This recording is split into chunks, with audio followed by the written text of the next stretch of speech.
నమస్తే, welcome to special story.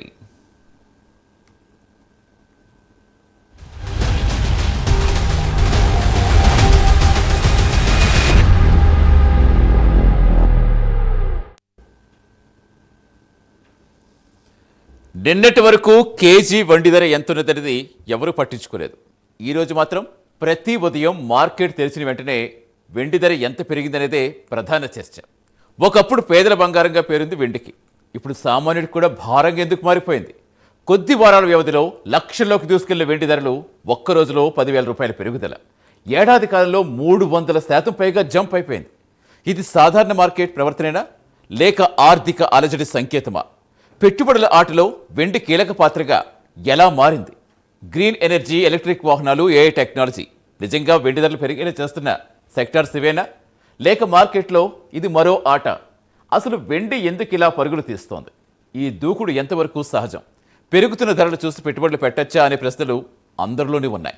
ఎందుకంటే వెండి ధరలు పెరుగుతున్నాయి అనే మాట ఈ మధ్య వినిపించిన రోజంటూ లేదు. ఒకప్పుడు పేదల బంగారాలు చెప్పుకునే వెండి ఇప్పుడు సామాన్యుల నిద్రలు హరించే లోహంగా మారిపోయింది. గత కొన్ని నెలలుగా ప్రతిరోజు కొత్త రికార్డు సృష్టిస్తోంది. వెండి ధరలు పైకే పరుగులు తీస్తున్నాయే కానీ ఎక్కడా కిందకి దిగడం అనే మాటే మర్చిపోయాం. కేవలం కొద్ది వారాల వ్యవధిలో కిలో వెండి ధర 4 లక్షల రూపాయల మార్కు దాటడం దేశీయ మార్కెట్లో సంచలనంగా మారింది. ఇక ఈరోజు ఒక్కరోజే కేజీ వెండిపై 13,000 రూపాయల ధర పెరిగి 4 లక్షలకు చేరింది. అంటే వెండి ధరల పెరుగుదల చూస్తుంటే ఇది కేవలం మార్కెట్ ఆట, లేక రాగల పెద్ద ఆర్థిక మార్పులకు సంకేతమా అనే ప్రశ్నలు ఇప్పుడు వినిపిస్తున్నాయి. ఒక లోహం ధర ఏడాది వ్యవధిలో 300% పైగా పెరిగితే అది కేవలం డిమాండ్ పెరిగిందని చెప్పి సమర్థించలేం. అక్కడ ఏదో అసాధారణం జరుగుతుంది అనే సంకేతంగా మాత్రమే చూడాలంటున్నాయి మార్కెట్ వర్గాలు.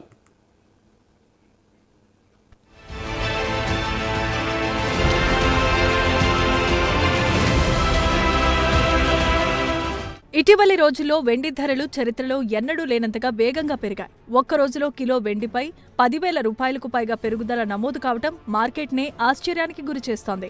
జనవరి నెల ప్రారంభం నుంచి చూస్తే కేవలం 28 రోజుల్లో కిలో వెండి ధర 1,40,000 రూపాయలకు పైగా పెరిగింది. గత ఏడాది ఇదే సమయంలో 90,000 రూపాయల వద్ద ఉన్న వెండి ఇప్పుడు 4 లక్షల రూపాయల స్థాయికి చేరటం అసాధారణమైన పరిణామమే. వెండి ధరల పెరుగుదలకు వెనుక అంతర్జాతీయ మార్కెట్ కీలకంగా మారింది. డాలర్ బలహీనత, అమెరికా ఫెడరల్ రిజర్వ్ వడ్డీ రేట్లపై అనిశ్చితి, ప్రపంచవ్యాప్తంగా కొనసాగుతున్న భౌగోళిక రాజకీయ ఉద్రిక్తతలు ఇవన్నీ కట్టకలిపి పెట్టుబడిదారులను వెండివైపు పరుగులు పెట్టేలా చేస్తున్నాయి. అంతర్జాతీయంగా ఒక ఔన్స్ వెండి ధర కొత్త గరిష్టాలను తాకుతూ ఉండటం, దాని ప్రభావం భారతీయ మార్కెట్పై నేరుగా పడుతోంది. ఇంతవరకు బంగారం మాత్రమే సురక్షితమైన పెట్టుబడిగా భావించిన ఇన్వెస్టర్స్ ఇప్పుడు వెండిని కూడా సురక్షితమైన పెట్టుబడిగా భావిస్తున్నారు. బంగారు ధరలు ఇప్పటికే సామాన్యుడికి అందని స్థాయిలోనికి వెళ్లిపోవడంతో పెట్టుబడిదారులు ప్రత్యామ్నాయంగా వెండిపై కూడా దృష్టిని పెడుతున్నారు. ఫలితంగా వెండి డిమాండ్ ఒక్కసారిగా పెరిగిపోయింది. డిమాండ్ పెరిగితే ధర పెరగటం సహజమే.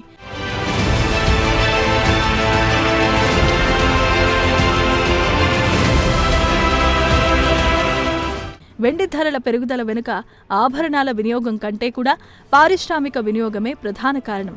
సోలార్ ప్యానెల్స్ తయారీ, ఎలక్ట్రిక్ వాహనాలు, డేటా సెంటర్లు, ఆర్టిఫిషియల్ ఇంటెలిజెన్స్ టెక్నాలజీ వంటి సెక్టార్లలో వైట్ మెటల్ వినియోగం తప్పనిసరి. గ్రీన్ ఎనర్జీ వైపు ప్రపంచం అడుగులు వేస్తున్న కొద్దీ వెండి వినియోగం కూడా అదే స్థాయిలో పెరుగుతోంది. సోలార్ ప్యానెల్స్ తయారీలోనూ వెండి కీలకమైన పాత్రను పోషిస్తోంది. కొత్త తరం టెక్నాలజీలు పాతవాటితో పోలిస్తే ఎక్కువ మొత్తంలో వెండిని ఉపయోగిస్తున్నాయి.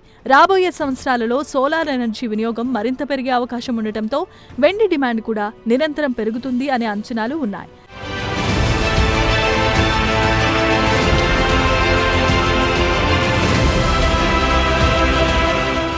ఎలక్ట్రిక్ వాహనాల్లో వెండి వినియోగం పెరిగింది. సాధారణ వాహనాలతో పోలిస్తే ఎలక్ట్రిక్ వాహనాల్లో వెండి వినియోగం చాలా ఎక్కువే. బ్యాటరీలు, ఛార్జింగ్ సిస్టమ్స్, ఎలక్ట్రానిక్ భాగాల్లో వెండి అవసరం తప్పనిసరి. అలాగే ఏఐ డేటా సెంటర్లు, సర్వర్లు, సెమీకండక్టర్లు వంటి అన్ని టెక్నాలజీలకు వెండి వినియోగించాల్సి ఉంటుంది. అయితే వెండి డిమాండ్ పెరుగుతున్నప్పటికీ ఉత్పత్తి మాత్రం ఆ స్థాయిలో పెరగటం లేదు. వెండి స్వతంత్రంగా తవ్వబడే లోహం అయితే కాదు. ఇది కాపర్, జింక్, లెడ్ మైనింగ్లో బై ప్రొడక్టుగా లభిస్తుంది. ప్రధాన ఉత్పత్తి దేశాల్లో కొత్త గనుల ప్రారంభం మందగించటంతో సరఫరా క్రమంగా తగ్గుతోంది. దీనివల్ల డిమాండ్, సరఫరా మధ్య గ్యాప్ పెరుగుతోంది.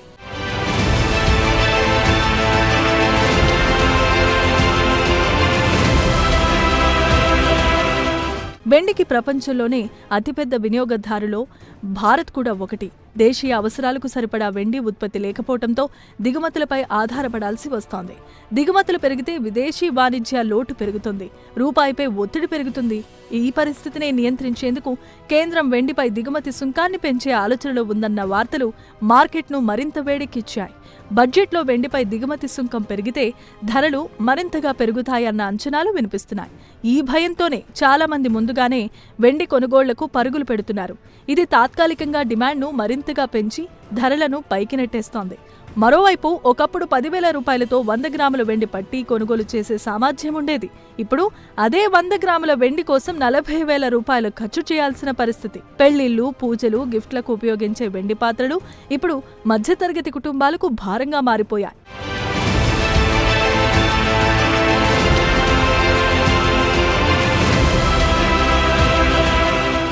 వెండి వినియోగం పెరుగుతోందన్న వాదనలో నిజం లేకపోలేదు. సోలార్ ప్యానెల్స్, ఎలక్ట్రిక్ వాహనాలు, డేటా సెంటర్లు, ఏఐ టెక్నాలజీలో వెండిని ఉపయోగించడం తప్పనిసరి. కానీ ఇక్కడే కీలకమైన విషయం ఏంటంటే ఈ రంగాల వృద్ధి ఒక్కసారిగా జరగలేదు. గత 5 ఏళ్లుగా ఇదే ట్రెండ్ కొనసాగుతోంది. మరి ఇప్పుడు మాత్రమే ధరలు ఈ స్థాయిలో ఎందుకు దూకాయి అంటే డిమాండ్ మాత్రమే ఈ ధరల పెరుగుదలకు సరైన సమాధానం కాదు. సరఫరా తగ్గిందన్న వాదన కూడా వినిపిస్తోంది. ఇది కూడా నిజమే. కానీ వెండి ప్రధాన లోహమైతే కాదు, బై ప్రొడక్ట్. కొత్త గనులు పెద్దగా రావటం లేదు, కానీ సరఫరా తగ్గుదల ఒకేసారి జరగలేదు. అది కూడా క్రమంగా జరిగే ప్రక్రియ. అలాంటప్పుడు ధరలు ఒక్కసారిగా ఇలా పరిగెత్తడం వెనుక మరొక కారణం ఉందని తెలుస్తోంది.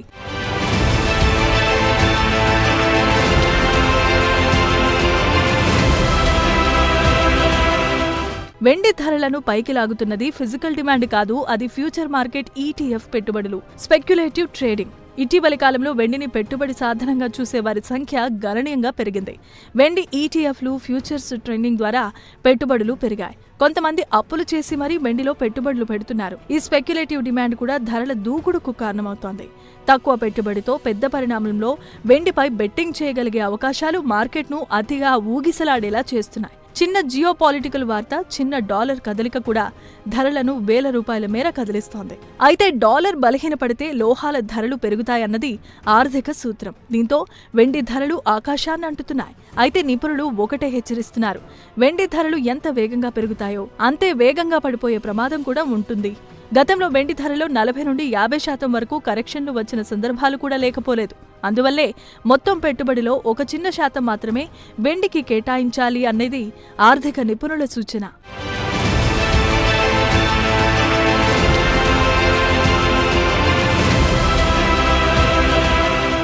మొత్తానికి వెండి ఇప్పుడు కేవలం ఒక లోహం మాత్రమే కాదు, అది ప్రపంచ ఆర్థిక భయాలకు అద్దంలా మారింది. గ్రీన్ ఎనర్జీ, టెక్నాలజీ విప్లవం, భౌగోళిక రాజకీయ మార్పులు వెండి ధరలకు రెక్కలు వస్తున్నాయి.